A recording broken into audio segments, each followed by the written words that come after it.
Olá, gente! Mais uma vez, eu sou a Bárbara Libório, uma das professoras do curso de Educação Executiva de Jornalismo de Dados do Zero à Prática. Queria muito agradecer você que assistiu o primeiro vídeo, que assistiu o segundo, fez esse exercício comigo.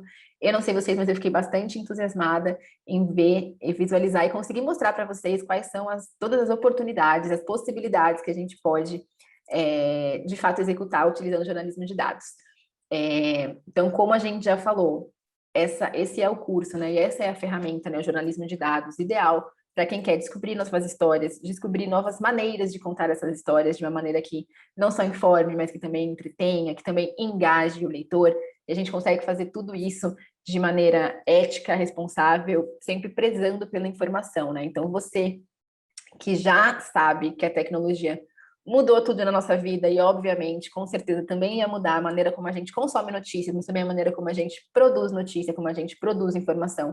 Se você sabe que tecnologia pode ajudar você a automatizar uma série de tarefas maçantes da sua rotina jornalística, para deixar você realmente com tempo para apurar, para escrever, para contar essas histórias, você sabe que esse, de fato, é o caminho ideal. Então, eu reforço aqui qual é a importância da gente falar cada vez mais sobre jornalismo de dados, narrativas guiadas por dados, sobre jornalismo e tecnologia. E como a gente já se viu aí nesses últimos dois vídeos, começaram a aparecer uma série de perguntas bem interessantes sobre o uso de dados no jornalismo, né? Uma delas foi, inclusive, sobre como eu posso ter certeza que os meus dados são confiáveis, né? Que eu posso usá-los. Gente, não existe segredo maior do que você realmente conhecer como seus dados foram coletados. Ou seja, quem coletou os seus dados, quando esses dados foram coletados, tudo isso pode mudar bastante a realidade e o contexto desses dados, tá, gente? Então, a gente sempre tem que se perguntar quem coletou, se foi um órgão público, se foi uma empresa privada, se de repente é alguém que tem interesse nessa narrativa, né, guiada por esses dados, né? Então, se realmente isso pode ter influenciado de alguma maneira. Me perguntar também quando esses dados foram coletados, se a gente está falando, por exemplo, de dados que sejam identidade partidária, né? Então, pode ser que no período de eleições os ânimos estejam bem animados, as pessoas estejam ali com uma identificação maior com o partido, passou aquele momento, tudo pode mudar, né? Então, a gente também precisa pensar quando esses dados foram coletados, como eles foram coletados. Será que eles foram coletados online ou presencialmente? Ou por telefone? Quantas pessoas atendem o telefone? Quantas pessoas têm acesso à internet? Será que tem algum grupo que ficou excluído? Com quem eu vou saber todas essas respostas? Perguntando para quem coletou esses dados também, né? Como é que foi feito o design, o desenho dessa coleta? E aí sim eu vou saber quais são as limitações desses dados, posso deixar isso bem claro para o meu leitor, e entendendo, é o que a gente chama de biografar os nossos dados, né? Entendendo a biografia, a história de vida desses dados, tratando eles realmente como fontes, a gente consegue ter essa noção do quão confiável, do quão assertivos eles são, se tem algo que eles não me respondem, se tem algo que eles me respondem de maneira limitada, isso é bem importante a gente lembrar. Também surgiu uma pergunta bem importante sobre LGPD e dados, né? Então, quando eu estou falando, por exemplo, de dados pessoais, né? Como é que eu trabalho com a privacidade, né? Até falando um pouquinho de lei de acesso à informação, né? Quem conhece é aquela legislação, então, que diz que os dados públicos, né, de órgãos públicos, dados oficiais, eles têm que ser públicos para qualquer cidadão, mas muitas vezes isso tem entrado ali em conflito com a legislação de dados pessoais, né? Gente, a gente sempre precisa ter em mente a questão da privacidade, desde o momento de coleta dos nossos dados até o momento de publicar esses dados mesmo, né? Então, primeiro, só coletar os dados que são necessários.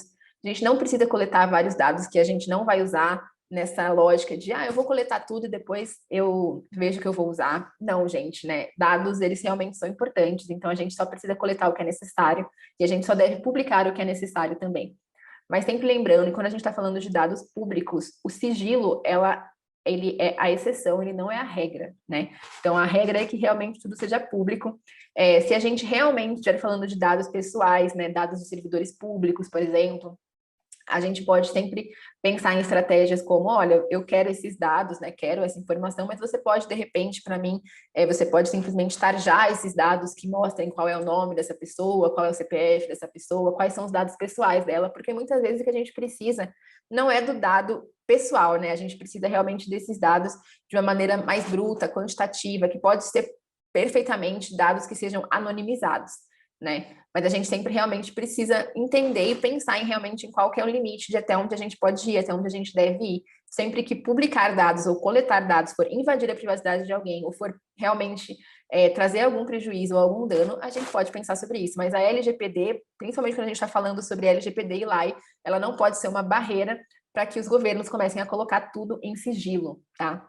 Mas a gente vai falar muito mais sobre isso numa aula só sobre LGPD e lei. Então tem muita coisa ainda para discutir sobre esse assunto. Aqui é realmente só um resuminho do que a gente ainda vai falar. A gente sabe, então, que existem uma série de discussões sobre jornalismo de dados, uma série de discussões sobre formatos, sobre produtos.